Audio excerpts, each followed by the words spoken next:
They say money can buy power, influence, and even freedom. But can it buy justice? Ethan Grayson thought so, a billionaire investor with a smirk that could buy its way out of anything, until one judge decided to prove him wrong. Stay till the end, because this is the story of how arrogance, fraud, and an unstoppable downfall led to the most shocking courtroom moment in recent history. If you love gripping real-life stories of power, corruption, and justice, make sure to subscribe and hit that notification bell so you never miss an upload. Now, let's dive in. The courtroom buzzed with tension. Packed to the brim, every seat was filled with reporters, victims, and spectators eager to see justice unfold. And then he walked in, Ethan Grayson. Confident, untouchable, draped in a designer suit, his slicked-back hair gleaming under the fluorescent lights. To him, and this wasn't a trial, it was just another room full of people beneath him. The man who had swindled thousands out of their life savings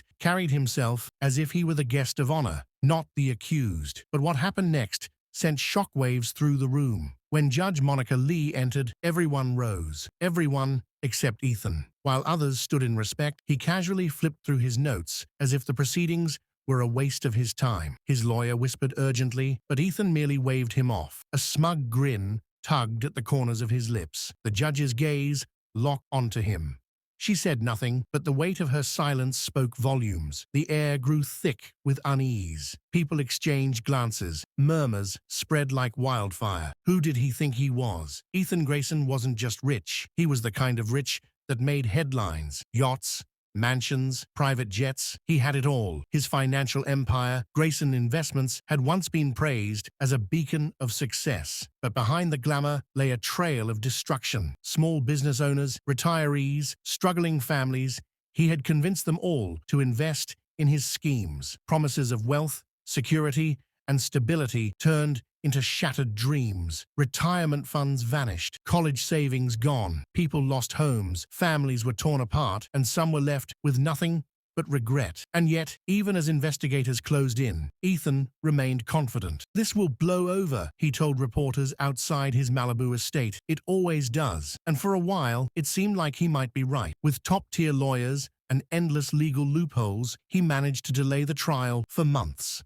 But no amount of money could erase the evidence against him or silence the voices of those he had wronged. When the trial finally began, the testimonies were devastating. Angela Martinez, a widowed mother of 3, broke down as she recounted how she had lost her home after trusting Ethan with her savings. "I begged them not to take the house," she sobbed. "My kids and I lived in our car for 2 weeks. Do you know what that feels like?" Peter Vaughn, a retired firefighter, spoke with barely concealed rage. "I spent 35 years running into burning buildings," he said, "and this man burned my future to the ground without a second thought." Through it all, Ethan remained unfazed. He smirked, scrolled through his phone, and whispered jokes to his attorney. The headlines screamed about his arrogance, his blatant disregard for the court, and his chilling lack of remorse. Then came the evidence that shattered his facade. A series of emails, read aloud in court, exposed his fraud in his own words. "Make the numbers look good. We need these suckers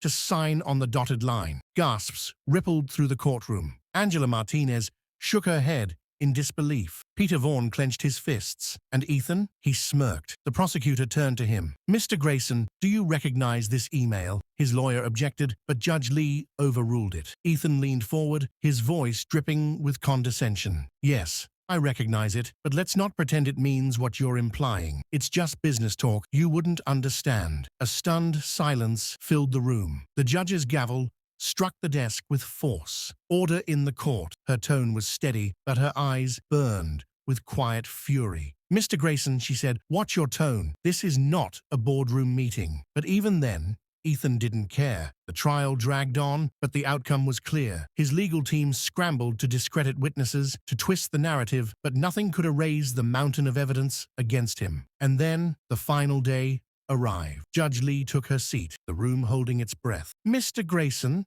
she began, "you have been found guilty on all counts of fraud, conspiracy, and obstruction of justice. Ethan leaned back in his chair, arms crossed, as if waiting for a slap on the wrist. But what came next shattered him. "For your crimes," Judge Lee continued, "I sentence you to 25 years in federal prison without the possibility of parole." The courtroom erupted. Gasps, murmurs, disbelief. Ethan's face drained of color. 25 years. His arrogance vanished. He shot to his feet, outraged. "You can't do this," he shouted. "I'm Ethan Grayson. You can't treat me like some common criminal." Judge Lee's gavel came down. "This is my courtroom, Mr. Grayson," she said, her voice unwavering, "and you will show respect. Bailiffs, escort the defendant out." As he was led away, his shouts of protest grew fainter. The room exploded into applause, a rare moment of true justice served. Outside the courthouse, Angela Martinez was asked how she felt. "I feel relieved," she said, "but no sentence can undo the damage. We're still rebuilding, but now at least we have hope." Peter Vaughan put it simply. "It's not just about the years he got, it's about the message. People like him think they're untouchable. Today proved they're not. And that, my friends, is how arrogance led to one of the most stunning downfalls in legal history. What do you think? Was justice truly served? Let us know in the comments below. And if you want more stories like this, hit that subscribe button and turn on notifications. Until next time, stay informed, stay aware, and never stop seeking justice.